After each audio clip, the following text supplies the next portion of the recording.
Namaku Alia. Dulu aku merasa karier lebih penting dari segalanya, bahkan lebih penting dari ibuku sendiri.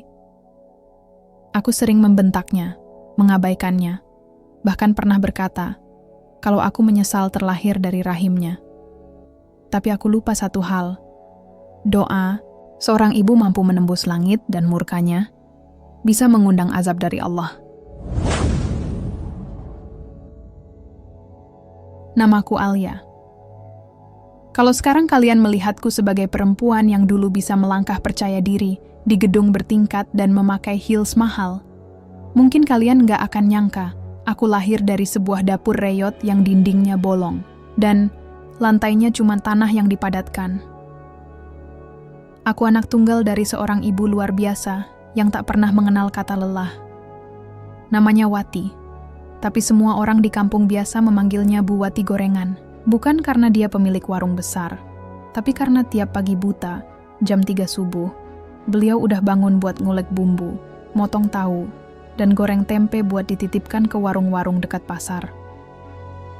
Aku masih ingat betul aroma dapur kecil kami saat ibu menggoreng bakwan kesukaanku.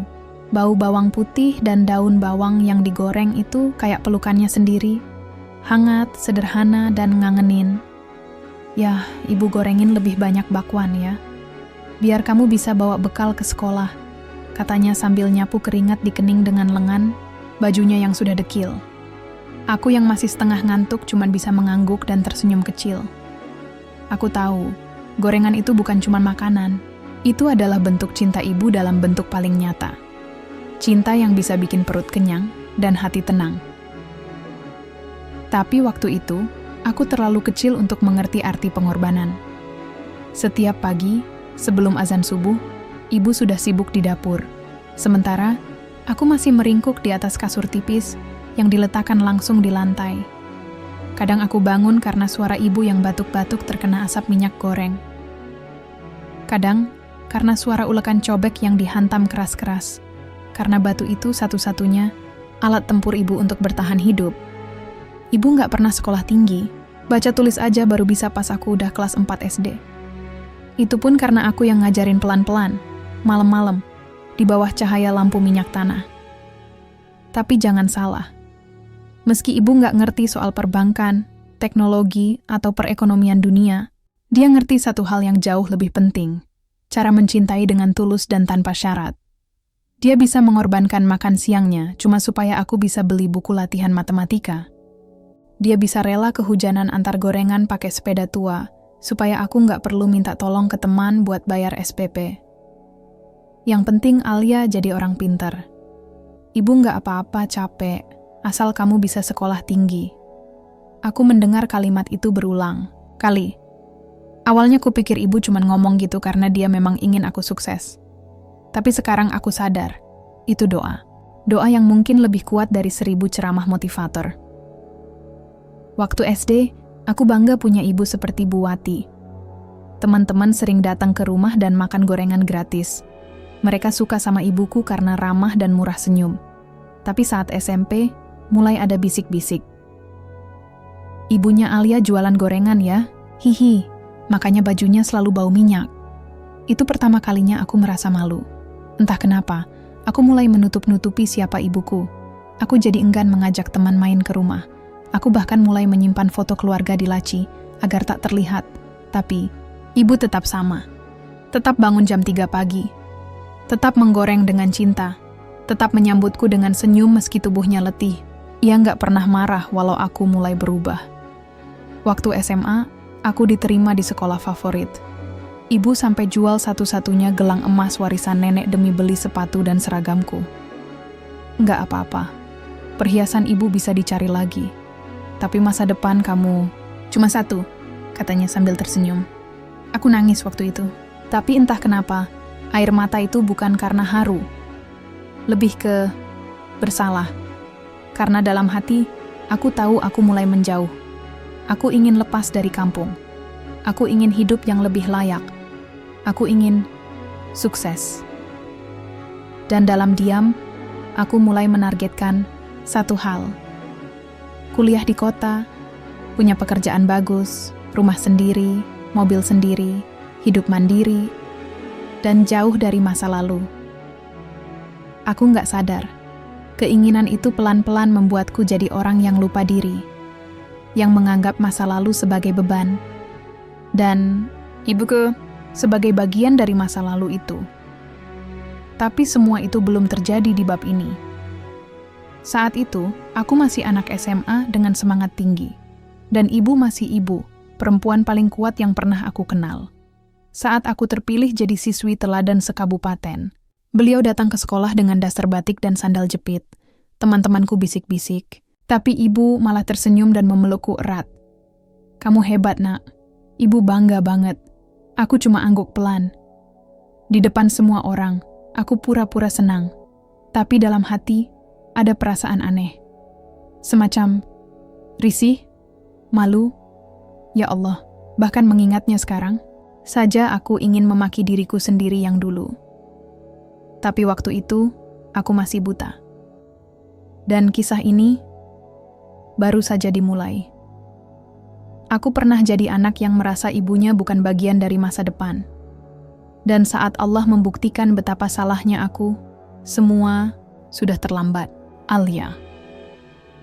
Hidup di kota seperti membuka pintu ke dunia yang sama sekali baru bagiku. Jalanan yang ramai, gedung tinggi menjulang, suara klakson yang tiada henti, dan orang-orang berpakaian rapi yang berjalan tergesa-gesa. Aku ingat betul hari pertama menginjakan kaki di terminal. Aku berdiri di trotoar dengan koper kecil dan harapan besar. Aku pikir, disinilah hidup baruku akan dimulai. Aku diterima di salah satu universitas negeri bergengsi. Ibu menangis haru waktu aku menunjukkan surat tema kelulusan itu. Katanya, Alia bakal jadi orang besar. Ibu tahu dari dulu. Ia mengantarku ke kota naik bus ekonomi, duduk berdempetan dengan pedagang, buruh, dan ibu-ibu yang bawa karung. Sepanjang jalan, ia terus mengelus kepalaku dan berbisik, "Jangan lupa salat, jangan malu jadi anak kampung, ya?" Aku hanya mengangguk, tapi dalam hati aku berjanji.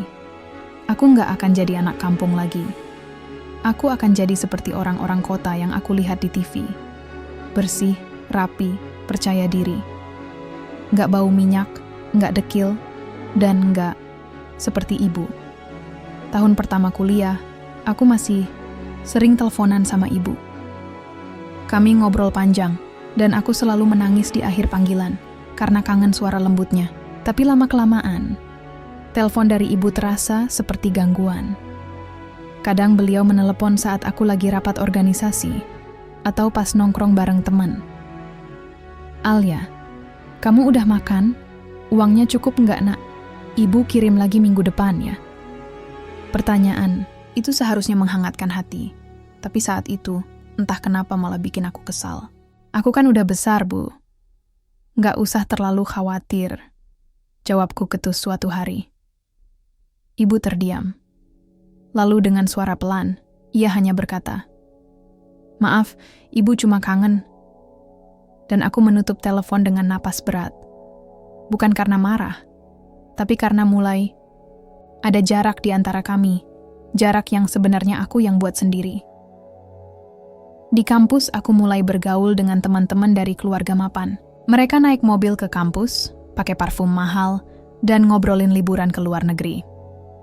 Aku jalan kaki dari kos ke kampus, beli baju bekas di Pasar Senen, dan makan mie instan 3 hari sekali kalau akhir bulan. Tapi aku belajar menyesuaikan diri. Aku belajar bicara seperti mereka, berpakaian seperti mereka, dan tanpa sadar berpikir seperti mereka. Dan semakin keras aku berusaha menjadi seperti mereka, semakin aku merasa harus menjauh dari asal-usulku. Suatu hari, ibu datang tanpa memberitahu sebelumnya. Ia muncul di depan kos dengan kerudung lusuh dan plastik kresek besar berisi makanan dari kampung. "Alia, ibu bawain pecel lele, tempe bacem, sama kerupuk kesukaan kamu," katanya dengan senyum lebar. Aku kaget, panik, malu. Kebetulan saat itu aku lagi duduk di teras kos bareng teman-temanku. Mereka menoleh dan menatap ibu dari atas sampai bawah. Aku melihat ada senyum sinis di wajah mereka. Salah satu bahkan berbisik, Itu ibumu ya? Aku berdiri dan menarik ibu, masuk ke kamar kos secepat mungkin. Bu, kenapa nggak bilang dulu kalau mau ke sini? Tanyaku dengan nada yang lebih tinggi dari seharusnya. Ibu kelihatan bingung. Ibu kangen, nak, dan ibu pengen lihat kamu. Kamu kelihatan kurusan loh. Aku menghela, napas panjang. Entah kenapa, hari itu aku merasa marah. Marah karena ibu datang tiba-tiba. Marah karena teman-temanku melihat ibu yang tampak kekampungan. Dan yang paling menyedihkan, aku marah karena aku malu. Bu, lain kali jangan datang gini. Aku sibuk. Lagian, jangan bawa makanan banyak-banyak. Aku bisa beli sendiri di sini. Ibu menunduk. Maaf, ibu cuma pengen nyenengin kamu. Hari itu, setelah ibu pulang, aku menangis diam-diam. Tapi bukan karena kangen. Karena aku tahu, aku baru saja menyakiti perempuan yang paling tulus dalam hidupku. Tapi egoku terlalu tinggi untuk minta maaf. Malam-malam berikutnya, aku mulai jarang angkat telepon dari ibu. Aku lebih sibuk dengan tugas, organisasi, dan kehidupan sosial yang sedang kujalin. Kalau ibu kirim pesan, aku jawab singkat.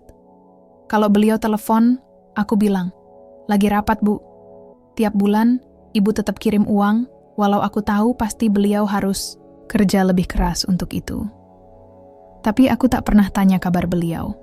Aku tak pernah tahu apakah beliau makan enak atau tidur cukup. Yang aku tahu, uangnya tetap masuk ke rekeningku. Dan aku sibuk membangun mimpiku. Aku ikut lomba debat, magang di perusahaan besar, ikut pelatihan di luar kota. Aku merasa hidupku makin dekat dengan kesuksesan. Aku mulai dilirik dosen-dosen, dan beberapa perusahaan menawarkan program internship. Teman-temanku bilang aku inspiratif. Katanya aku contoh anak kampung yang sukses. Tapi mereka tidak tahu, aku sukses sambil menginjak cinta seorang ibu. Dan saat aku akhirnya lulus dengan nilai terbaik, ibu datang ke wisuda dengan baju kebaya kuning yang sederhana dan jilbab yang warnanya sedikit pudar. Ia duduk di deretan paling belakang, sambil sesekali berdiri untuk memotretku dari jauh dengan ponsel jadulnya. Aku pura-pura tidak melihatnya. Karena di hadapan rekan-rekan baruku, aku tidak ingin dikenang sebagai anak penjual gorengan. Aku ingin dikenal sebagai Alia, sarjana muda berprestasi.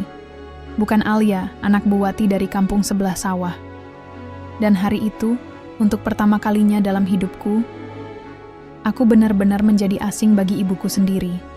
Kadang, cita-cita bisa membuatmu lupa siapa yang mendorongmu sampai ke atas.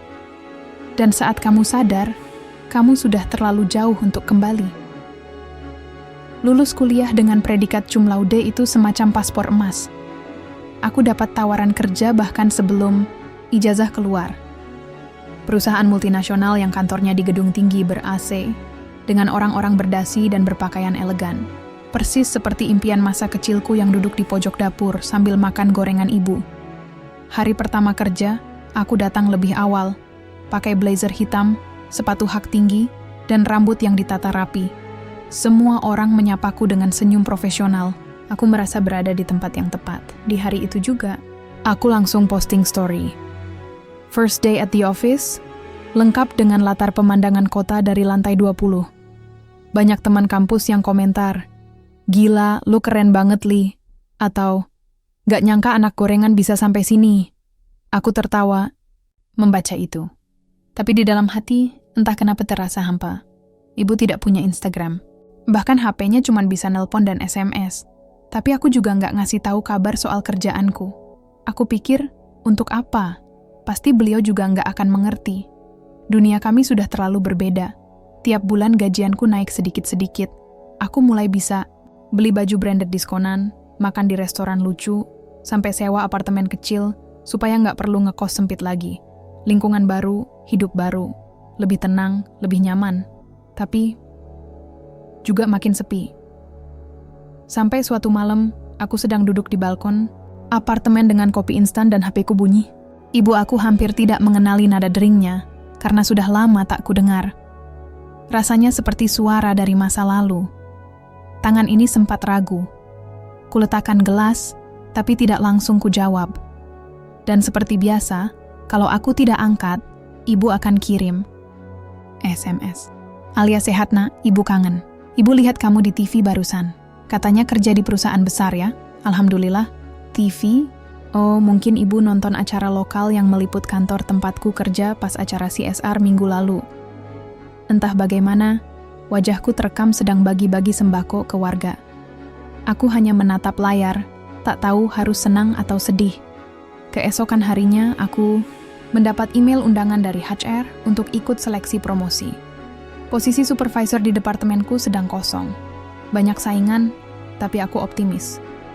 Aku kerja keras, nggak pernah telat, laporan selalu rapi, dan aku bisa bicara meyakinkan. Aku tahu aku bisa. Tapi ternyata, tak semudah itu. Beberapa bulan kemudian, posisi itu diberikan pada orang lain. Anak bos, yang baru 2 tahun kerja, dan sering datang telat. Semua orang di kantor tahu, tapi tak ada yang bisa protes. Malam itu, aku menangis sendirian di kamar. Bantal basah, kepala berat, dada sesak. Aku merasa hancur. Aku yang selama ini merasa bisa mengatur hidupku sendiri, ternyata tetap dikalahkan oleh koneksi. Dan malam itu juga, untuk pertama kalinya setelah sekian lama, aku telepon ibu. Bu, suaraku serak. Alia, astagfirullah. Kamu sakit nak? Aku langsung menangis. Tangisku pecah. Seperti anak kecil yang jatuh dan baru sadar betapa perihnya luka itu. Ibu hanya mendengarkan, tak bertanya macam-macam. Hanya ada suara helaan napasnya yang berat di seberang sana. Apa aku salah, Bu? Tanyaku. Ibu diam. Lalu pelan-pelan berkata, yang salah itu kalau kamu lupa dari mana kamu mulai. Tapi menangis itu bukan dosa, nak. Itu tanda kamu masih manusia. Aku menggigit bibir, air mata makin deras. Kata-kata ibu menyayat lebih dalam dari semua kritik bos di kantor. Sejak malam itu, aku mulai mencoba bicara lebih sering dengan ibu. Meski masih canggung, tapi aku mulai belajar kembali membuka ruang yang lama kututup, tapi sayangnya, itu datang terlambat. 1 minggu setelah percakapan itu, ibu tidak mengangkat teleponku. Aku kirim pesan berkali-kali, tak dibalas. Aku bahkan telepon tetangga sebelah rumah. Dan mereka bilang, Bu Wati sudah 2 hari nggak keluar rumah. Biasanya jam 3 udah ngulek di dapur. Ini lampunya mati terus. Aku langsung gemetar. Tanpa pikir panjang, aku ambil cuti dan pulang kampung naik kereta pagi. Perjalanan itu adalah perjalanan paling panjang dalam hidupku. Bukan karena jaraknya, tapi karena penyesalan yang ikut duduk di kursi sebelahku sepanjang jalan.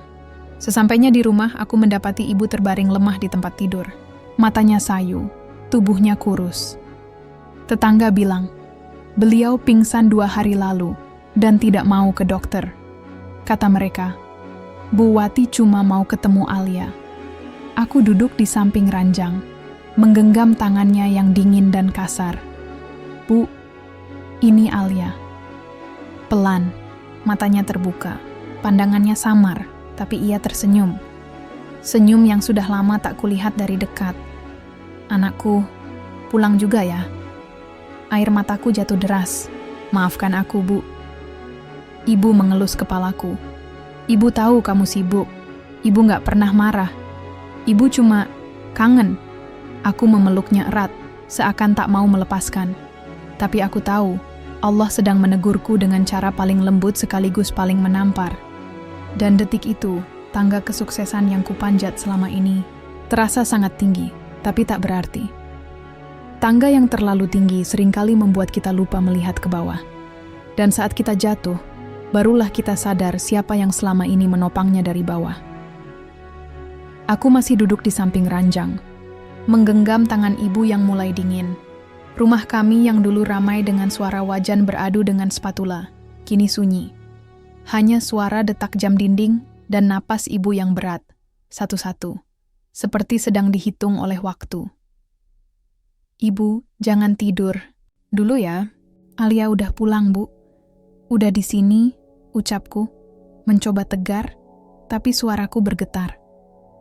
Ibu membuka matanya sedikit. Bibirnya pecah-pecah, tapi ia masih sempat tersenyum. Kamu cantik sekali, Nak. Udah jadi orang besar ya. Aku menggeleng cepat, menahan air mata agar tidak jatuh ke pipinya. Alia belum siapa-siapa, Bu. Tanpa ibu, Alia bukan siapa-siapa. Aku ingin mengatakan semua penyesalanku saat itu juga. Tentang caraku memperlakukannya. Tentang semua kali aku tak angkat telepon, semua pesan yang kubiarkan tenggelam tanpa balasan, dan semua omongan kasar yang pernah kulontarkan karena malu. Tapi rasanya, semua itu tak cukup ditebus dengan tangis. Seorang tetangga masuk membawa termos air panas dan bubur. Ia memandangi ibu dengan mata basah. Alia, ibumu belum makan dari kemarin. Tolong ya, Nak. Aku mengangguk dan berusaha menyuapi ibu, tapi ia hanya menggeleng lemah. Biar kamu aja yang makan. Ibu udah kenyang lihat kamu pulang, ucapnya. Pelan, suaranya seperti bisikan angin. Tangisku pecah lagi. Aku peluk tubuh ibu yang makin kurus itu, seakan pelukanku bisa membuat waktu mundur. Semalaman aku berjaga di sampingnya, tak berani memejamkan mata. Setiap kali ibu bergerak sedikit, aku langsung bangun. Takut ia pergi saat aku tidak melihat. Di tengah malam, ibu memanggil pelan. Alia, aku langsung mendekat. Iya, Bu. Alia masih suka salad? Tanyanya lembut, tapi nadanya seperti memohon. Pertanyaan itu menghantam dadaku seperti batu. Aku terdiam. Lalu dengan suara lirih, aku mengaku. Enggak, Bu. Alia sibuk. Alia lupa. Ibu tidak marah. Ia hanya mengelus kepalaku dan tersenyum lemah. Ibu selalu doain kamu. Meskipun kamu jauh, Allah deket, Nak. Jangan tinggalkan dia. Aku tidak tahan lagi. Aku keluar kamar dan menangis di depan dapur. Dapur yang dulu jadi saksi betapa kerasnya ibu bekerja untuk membesarkanku. Sudut tempat beliau sering duduk sambil mengaduk adonan tahu isi atau membungkus gorengan. Sekarang semua itu kosong. Keesokan paginya, aku membawa ibu ke puskesmas. Dokter bilang tekanan darahnya turun drastis. Tubuhnya dehidrasi dan jantungnya melemah. Mereka menyarankan rawat inap, tapi ibu menolak keras. Alia, ibu mau di rumah aja. Di sini aja sama kamu, katanya lirih. Aku mengiyakan. Dan hari-hari berikutnya, aku rawat ibu sendiri. Kupelajari cara membuat bubur hangat, mengganti air minum, bahkan mengganti pakaian dan menyeka tubuhnya. Aku lakukan semua itu dengan tangan yang dulu enggan membalas pesannya. Dan selama hari-hari itu, aku sadar, semua pencapaian yang selama ini kubanggakan tak ada artinya dibanding satu senyum ibu.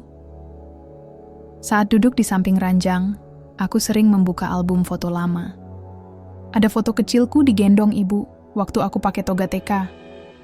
Ada juga foto ibu sedang jualan gorengan di emperan, senyumnya lebar walau bajunya lusuh. Aku menangis melihat semuanya. Aku dulu bangga pernah jadi anak penjual gorengan. Tapi makin besar, aku malah membuang kebanggaan itu demi gengsi. Bu, kalau ibu sembuh, kita pergi ke laut yuk. Dulu ibu pernah bilang pengen lihat laut, kan? Ibu mengangguk pelan. Iya, tapi sekarang ibu lebih pengen lihat kamu sujud, Nak. Aku tercekat. Seketika aku ambil mukena ibu dan sajadah, lalu aku salat. Salat pertama setelah sekian lama. Saat sujud, aku tidak bisa berkata apa-apa kecuali menangis. Aku sujud bukan untuk minta dunia dibalikkan. Aku sujud karena malu. Karena aku telah jauh, terlalu jauh. Malam harinya, ibu tidur lebih nyenyak. Aku duduk di sampingnya sambil memegang tangannya. Kali ini aku tidak tidur. Aku terus memandangi wajah itu. Wajah perempuan yang tak pernah menyerah memperjuangkanku. Jam 3 pagi, ibu menghembuskan napas pelan. Dan tak menghembuskan lagi. Tangannya masih kugenggam, tapi tubuhnya mulai dingin. Matanya terpejam dengan senyum tipis. Seakan tidur damai setelah memastikan anaknya kembali ke jalan yang benar. Aku menjerit. Tetangga datang, memelukku, menguatkanku, tapi hatiku remuk. Aku bahkan belum sempat menghapus semua lukanya. Tapi Allah lebih dulu mengambilnya dariku. Hari itu, aku kehilangan separuh jiwaku. Aku memandikan jenazahnya, mengafani, dan mengantarnya ke liang lahat dengan langkah paling berat dalam hidupku. Dan saat tanah menutupi tubuhnya, aku merasa betapa selama ini aku sibuk mengejar langit, tapi lupa memeluk bumi yang menopangku. Penyesalan selalu datang terlambat, tapi semoga doaku tak pernah telat untuk menjangkaumu, Bu. Hari-hari setelah pemakaman ibu terasa hampa. Rumah kecil yang dulu hangat dengan suara beliau, kini hanya menyisakan diam. Tak ada lagi aroma bawang goreng di pagi hari. Tak ada lagi suara sendok dan piring beradu di dapur. Hanya suara angin dan detak jantungku yang masih sulit menerima kenyataan. Aku mengurung diri beberapa hari. Handphone tak kusentuh, bahkan notifikasi kerja dari kantor kuabaikan. Untuk pertama kalinya sejak aku masuk dunia kerja, aku benar-benar memutuskan berhenti sejenak. Dunia bisa menunggu, tapi hatiku, hancurnya tidak bisa ditunda. Setiap malam aku duduk di kamar ibu.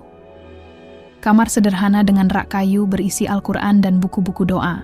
Di atas rak itulah aku menemukan secarik kertas kecil. Tulisan tangan ibu, huruf-hurufnya miring dan agak gemetar. Ya Allah, panjangkan umurku sampai Alia kembali. Jangan ambil aku sebelum aku lihat dia sujud di hadapanmu. Air mataku tumpah, lagi. Aku sujud malam itu. Bukan sekadar gerakan raga, tapi seluruh jiwa bersimpuh. Di atas sajadah tua milik ibu, aku menangis sejadi-jadinya. Tak ada kata yang lebih jujur dari tangisan yang kusematkan dalam doa. Ya Allah, ampuni aku. Ampuni, aku yang selama ini buta. Aku tinggalkan engkau. Aku tinggalkan ibu. Aku kejar dunia, tapi aku hilang arah. Tangisku pecah, punggungku bergetar, suaraku tenggelam dalam isak. Malam itu adalah malam pertama aku benar-benar berbicara pada Allah. Bukan dengan mulut, tapi dengan hati yang pecah berkeping-keping. Suara batinku mengadu, memohon agar doaku diterima. Agar sekalipun aku telat sebagai anak, doaku tak telat sampai pada ibu. Setelah malam itu, aku mulai terbiasa bangun di sepertiga malam. Bukan karena ingin menjadi salehah dalam semalam, tapi karena aku tak tahu lagi kemana harus berpaling kecuali kepadanya. Setiap sujud kini kubayar dengan linangan air mata. Seakan aku mengumpulkan setiap butir penyesalan dan kuletakkan di atas sajadah. Aku juga mulai membaca Al-Quran kembali, tersendat, terbata, karena lidahku kaku setelah bertahun-tahun tidak menyentuh ayat-ayatnya. Tapi aku bertahan. Tiap malam aku ulangi 1 lembar, 2 lembar, kadang sambil menangis di tengah bacaan. Dan ajaibnya, ada ketenangan yang selama ini tak pernah kutemukan di kantor, di mall, atau bahkan di apartemen modern tempatku tinggal. Ketenangan itu datang dari lantunan ayat yang dulu sering ibu bacakan saat aku kecil, yang dulu sering kuabaikan sambil asyik bermain ponsel. Aku juga mulai menata ulang hidupku. Apartemen mewah yang dulu terasa seperti pencapaian, kini terasa kosong. Aku memutuskan pindah. Aku jual mobil, ambil sebagian uang tabungan, dan merenovasi rumah ibu perlahan. Bukan untuk gaya, tapi agar rumah ini bisa jadi tempat kebaikan.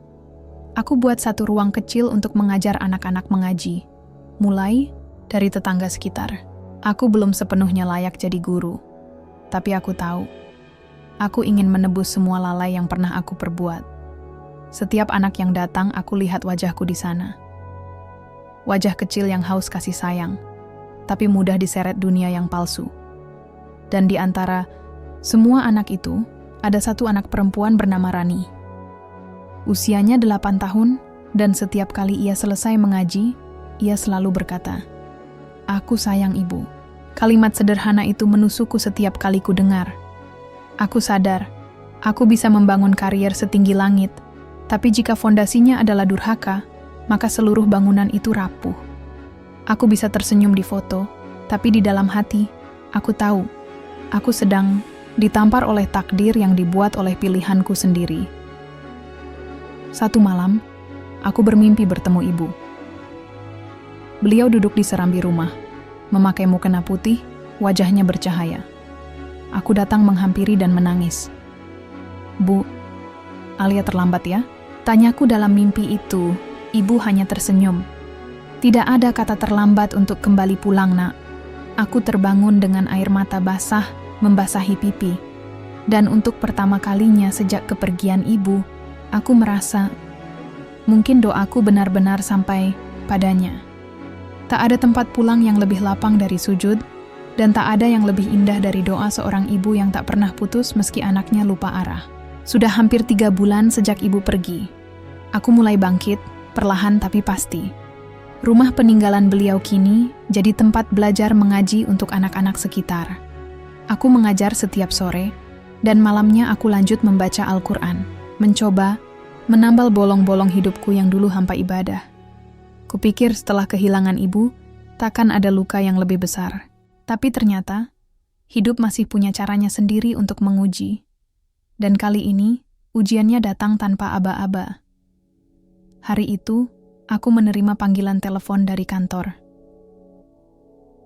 "Alia, kami minta kamu datang ke kantor besok pagi. Ada hal penting yang harus dibicarakan." Suara atasan terdengar datar. Tanpa nada ramah seperti biasanya, jantungku berdegup tak enak. Aku tahu nada itu. Nada saat ada sesuatu yang tak beres. Keesokan harinya, aku datang dengan rapi, berusaha tenang, tapi suasana kantor terasa asing. Tatapan beberapa rekan kerja tampak aneh, sebagian menghindar, sebagian lain hanya tersenyum kaku.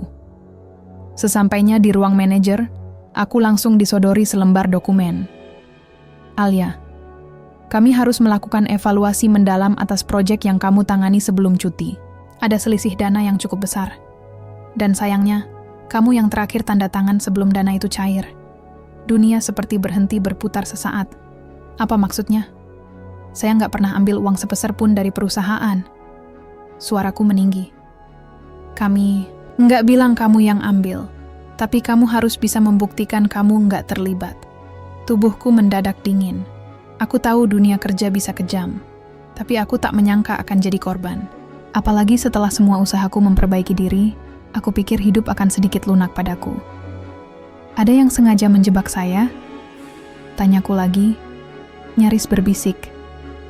Manajer tak menjawab. Ia hanya menyerahkan amplop dan berkata, "Untuk sekarang, kamu nonaktif dulu sampai audit selesai. Kami harap kamu kooperatif."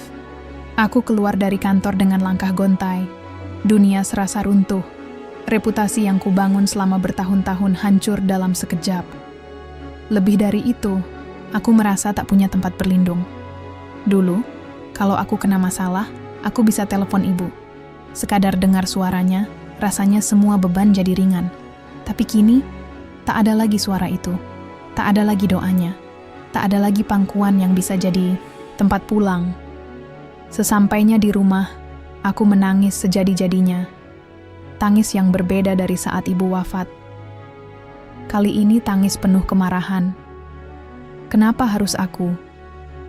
Kenapa setelah semua yang kulakukan untuk berubah, Allah masih memberiku ujian sebesar ini? Aku marah. Aku sujud.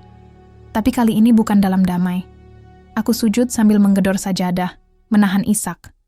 Ya Allah, aku udah nyesel. Aku udah balik. Tapi kenapa masih dikasih cobaan segini besar? Hening. Tapi dalam hening itu, hatiku seperti disentuh sesuatu yang lembut. Suara ibu tiba-tiba terngiang jelas. Ujian itu bukan azab, Nak. Kadang itu cara Allah mengangkat derajatmu. Jangan berhenti hanya karena sakit. Aku terdiam, tangisku perlahan mereda. Aku tahu, andai ibu masih ada, beliau pasti akan bilang begitu.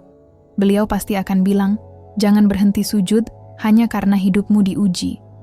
Justru di saat seperti inilah, kau harus lebih dekat pada Allah. Keesokan harinya, aku mulai menelusuri sendiri data-data proyek lama. Kupelajari kembali laporan keuangan, kutanya rekan-rekan kerja, dan diam-diam aku mendapati sesuatu yang mencurigakan. Semua perubahan nominal dana terakhir dilakukan oleh seorang rekan, Dina. Dina adalah rekan satu timku, dan selama ini memang terlihat paling bersih. Tapi aku tahu, dialah yang terakhir memegang akses saat aku izin mendadak pulang ke kampung, karena ibu jatuh sakit. Kupotret semua bukti, kutulis kronologi, Dan akhirnya, dengan bismillah, aku siapkan pengaduan resmi ke manajemen. Namun, sebelum aku kirimkan, aku sholat istikharah dulu malam itu. Aku ingin keputusan ini bukan lahir dari dendam, tapi dari kebenaran. Dan malam itu, aku bermimpi lagi. Ibu datang duduk di tepi ranjang sambil memegang tanganku. Jangan balas salah dengan salah, nak.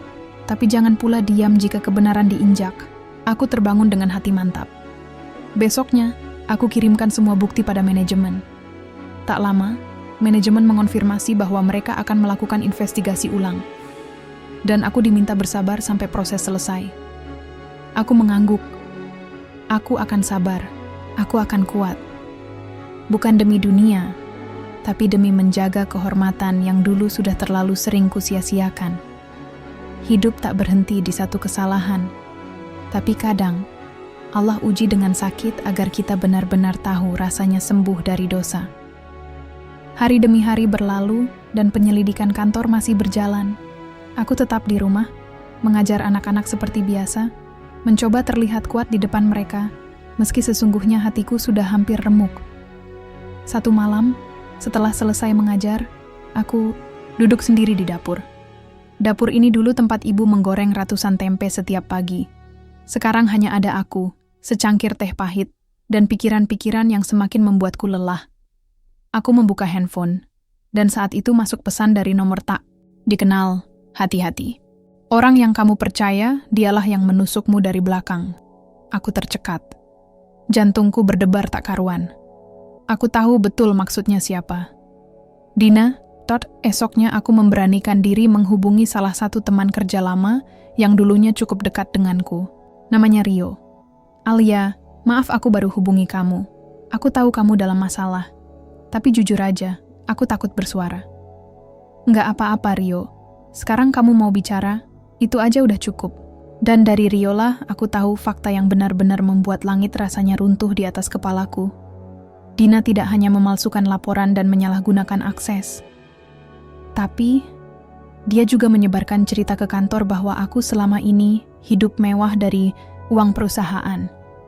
Dia bilang, aku mengirim uang ke kampung bukan untuk menjenguk ibu, tapi untuk beli tanah. Bahwa aku hanya pura-pura religius. Semua orang percaya, Alia, karena kamu berubah tiba-tiba. Gaya kamu beda. Mereka pikir kamu sedang main peran. Aku terdiam. Dunia terasa menghimpit. Aku ingin marah, tapi apa gunanya? Aku hanya bisa menggenggam ujung, mukena ibu, dan menangis dalam diam. Setiap kebaikan yang coba kubangun, setiap langkah tobat yang kulalui, semuanya seperti dihancurkan dengan satu fitnah kejam. Aku sujud malam itu. Lebih lama dari biasanya. Bibirku tak banyak berdoa, hanya hati yang menangis. Ya Allah, kuatkan aku.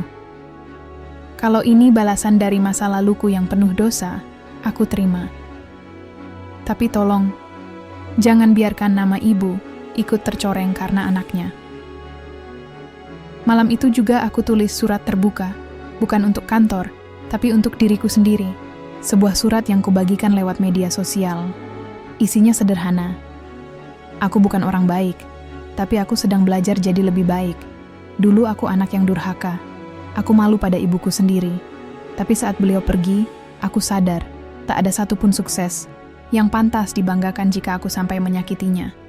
Kini, aku bukan siapa-siapa. Tapi aku akan terus berusaha jadi seseorang yang, kalau disebut namanya di hadapan Allah, ibuku bisa tersenyum. Aku tidak menyebut nama siapapun. Tidak menyindir, tidak menyalahkan. Aku hanya ingin bicara, jujur dari hati. Dan ternyata, surat itu menyentuh banyak orang. Pesan masuk ratusan. Banyak yang berkata mereka juga pernah salah pada orang tua. Banyak pula yang mendoakan aku kuat. Hari itu, untuk pertama kalinya, aku merasa tidak sendiri. Namun, badai belum reda.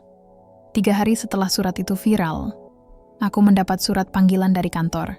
Kali ini, panggilan resmi untuk menghadiri rapat klarifikasi.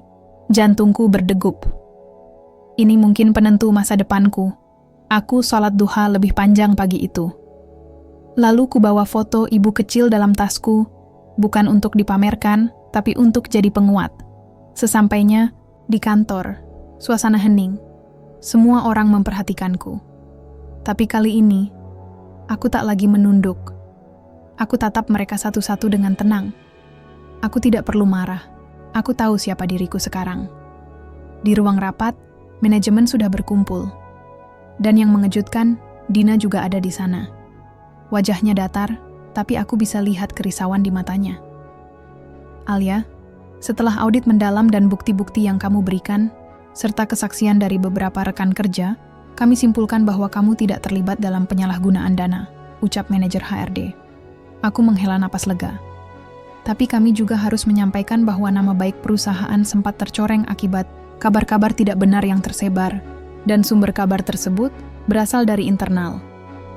Semua mata beralih ke Dina, ia pucat, dan saat itu juga, satu kebenaran terungkap. Dina dipecat secara tidak hormat. Dia mengaku menyebarkan fitnah karena iri. Iri karena aku tetap disukai rekan, kerja meski lama cuti, dan karena ia merasa tak pernah mendapat apresiasi sebesar aku. Aku tak berkata apa-apa, hanya menatapnya dalam diam. Setelah rapat selesai, aku keluar dengan langkah ringan. Tapi hatiku penuh luka yang belum benar-benar sembuh. Di luar kantor, aku duduk di taman kecil. Kubuka foto ibu. Bu, aku nggak tahu ini akhir atau awal. Tapi satu hal yang pasti, Alia nggak akan berhenti sujud. Kadang, fitnah lebih tajam dari pedang. Tapi kebenaran yang dibungkus dengan doa tak akan pernah kalah. Beberapa hari setelah rapat klarifikasi itu, hidupku pelan-pelan mulai tenang. Nama baikku dipulihkan, pekerjaanku ditawarkan kembali. Meski aku belum memutuskan akan kembali atau tidak, tapi aku tahu badai itu telah berlalu. Setidaknya bagiku. Namun rupanya, tidak untuk Dina. Kabar tentang pemecatan dan fitnah yang dilakukannya cepat menyebar. Reputasinya hancur total. Aku bahkan mendengar, perusahaan-perusahaan tempat ia melamar kerja langsung menolak begitu mendengar kasusnya. Dunia seolah menutup semua pintu. Aku tahu bagaimana rasanya kehilangan segalanya. Tapi yang membuatku lebih terpukul bukan karena ia jatuh, melainkan karena aku menyaksikan azab itu datang perlahan, nyata, dan memukul balik dirinya. Suatu malam, saat aku baru selesai sholat Isya, handphoneku berdering. Nomor tak dikenal. Awalnya aku ragu mengangkat. Tapi setelah dering ketiga, aku jawab. Halo? Terdengar suara lemah di seberang. Alia. Ini aku, Dina. Aku terdiam. Jujur aku tidak menyangka ia akan menghubungiku. Bahkan menyebut namanya, saja rasanya masih getir. Aku nggak tahu lagi harus minta maaf ke siapa. Semua orang menjauh dariku. Aku dipecat, temanku ninggalin aku. Aku cuma mau bilang, aku salah. Aku benar-benar salah. Suaranya pecah, penuh sesal. Aku menarik napas panjang. Hati ini sejujurnya belum sepenuhnya lapang, tapi aku juga tahu, dendam tidak akan menyembuhkan luka manapun. Aku udah maafin kamu, Din. Sejak hari kamu keluar dari kantor, aku udah maafin. Tapi luka itu, ya, butuh waktu, kataku pelan. Dina menangis di seberang. Tangis yang terdengar seperti seseorang yang benar-benar kehilangan arah. Aku kena tumor, Li. Aku tercekat. Apa? Tumor rahim. Stadium awal, tapi kata dokter, udah nyebar cepat. Aku baru tahu beberapa minggu setelah dipecat. Dan sekarang, aku sendirian. Nggak ada yang peduli. Aku tak sanggup berkata-kata. Dunia seperti berhenti. Azab itu nyata. Tiba-tiba aku teringat lagi masa lalu. Saat aku menghina ibu, meninggalkannya demi karier. Lalu Allah menegurku dengan cara paling pedih. Kehilangan sosok yang paling mencintaiku tanpa syarat. Kini, Dina mengalami hal serupa. Namun yang paling mengiris, dia mengalami semuanya dalam kesendirian. Din, suaraku bergetar. Kamu nggak sendiri. Allah nggak tidur. Kalau kamu benar-benar tobat, dia pasti buka jalan. Aku mengajaknya datang ke rumah, jika memang butuh tempat menenangkan diri. Awalnya ia menolak, malu. Tapi 2 hari kemudian, ia benar-benar datang. Dina datang dengan tubuh lebih kurus, wajah pucat, dan mata yang sembab. Aku hampir tak mengenalinya. Dan di ruang tamu yang dulu penuh kenangan bersama ibu, aku menyaksikan Dina menangis, bersujud, dan memohon ampun. Bukan hanya padaku, tapi pada Allah. Selama ini aku sombong, Li. Aku pikir aku bisa kendalikan segalanya. Tapi aku lupa, Allah bisa balikan hidupku dalam sekejap. Kami berbicara lama malam itu. Aku memberinya ruang. Tidak menasihati, tidak menghakimi. Karena aku pun pernah berdiri di tempat gelap yang sama. Malam itu, Dina ikut sholat tahajud bersamaku. Tangisnya pecah di sujud, seperti sujudku dulu saat kehilangan ibu. Dan disitulah aku mengerti, tak semua azab datang untuk menghancurkan. Kadang, azab adalah bentuk cinta yang menampar kita agar sadar sebelum terlambat. Beberapa minggu kemudian, Dina memutuskan untuk pindah ke kota kecil. Dia ingin memulai hidup baru, lebih dekat dengan masjid, lebih jauh dari dunia yang dulu membuatnya lupa arah. Sebelum berpisah, ia menatapku sambil menggenggam tanganku. Alia, terima kasih. Aku nggak tahu, kalau bukan kamu mungkin aku udah nyerah. Aku tersenyum kecil. Jangan berterima kasih ke aku, Din. Berterima kasihlah ke Allah yang masih mau menegur kita dengan cinta, walau lewat rasa sakit. Azab bukan hanya petir yang menyambar, tapi bisa juga sepi yang menyiksa, atau penyakit yang datang diam-diam. Dan kalau kau mampu membaca hikmahnya, kau akan temukan cinta Allah di balik luka. Pagi itu, langit begitu cerah. Angin berhembus pelan, menyapu halaman rumah yang kini setiap sudutnya penuh dengan kenangan ibu. Setelah sekian lama, akhirnya aku bisa duduk tenang, tanpa beban di dada yang menghimpit, tanpa amarah yang membakar. Di hadapanku ada secarik kertas kosong dan pulpen. Aku duduk di ruang tamu, tepat di kursi rotan tua yang dulu jadi tempat favorit ibu. Hari ini, aku ingin menulis sesuatu yang selama ini hanya tersimpan di dada. Sesuatu yang tak pernah sempat aku ucapkan saat ibu masih ada. Aku menarik napas panjang, lalu mulai menulis, Ibu, maafkan Alia yang dulu, yang pernah membentakmu tanpa alasan, yang lebih sering memandang layar handphone daripada wajah letihmu. Maaf karena pernah merasa malu mengakui ibu di depan teman-teman, hanya karena pekerjaanmu sederhana. Alia yang dulu, Bu, adalah anak yang bodoh. Bodoh karena baru sadar bahwa cinta paling murni di dunia ini justru datang dari orang yang paling sering kuabaikan. Ibu tahu? Setelah ibu pergi, hidup Alia seperti tak punya akar. Seperti layang-layang yang putus dari talinya, terombang-ambing, kosong, dan rapuh. Aku baru tahu, Bu, bahwa bangun pagi tanpa aroma teh dan suara serakmu menyiapkan sarapan, rasanya sepi sekali. Aku baru tahu bahwa sekeras apapun dunia memukul, yang paling menyakitkan tetap kehilangan seseorang yang dulu paling sering kujakiti. Tapi Allah baik, Bu. Allah tidak membiarkan aku hancur. Dia menarik aku pelan-pelan, melalui doa-doa yang dulu ibu panjatkan setiap malam. Iya, Bu. Aku tahu, meski mulutmu jarang bicara banyak, tapi setiap sujudmu adalah bentuk cinta yang tak pernah aku pahami. Sekarang, Alia sudah kembali, Bu. Tidak sempurna, masih banyak salah. Tapi setidaknya kini, aku tahu arah pulang. Aku tahu, sujud adalah tempat terbaik untuk bersandar, bukan media sosial, bukan dunia yang penuh kebisingan. Dan setiap kali aku bersujud, Bu, aku selalu titip satu doa. Ya Allah, bahagiakan ibuku di sana. Lapangkan kuburnya, limpahkan kasih sayangmu, dan tolong sampaikan bahwa anaknya kini sedang berjuang jadi pribadi yang lebih baik. Ibu, aku rindu, tapi aku juga bersyukur. Karena kehilanganmu, aku belajar. Karena kehilanganmu, aku mengenal Allah lebih dekat.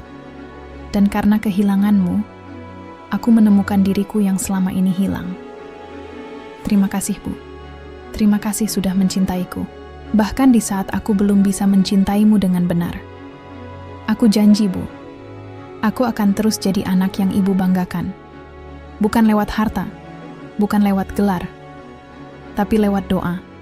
dan jalan yang Allah ridai. Tunggu Alia ya, Bu. Tunggu di surga.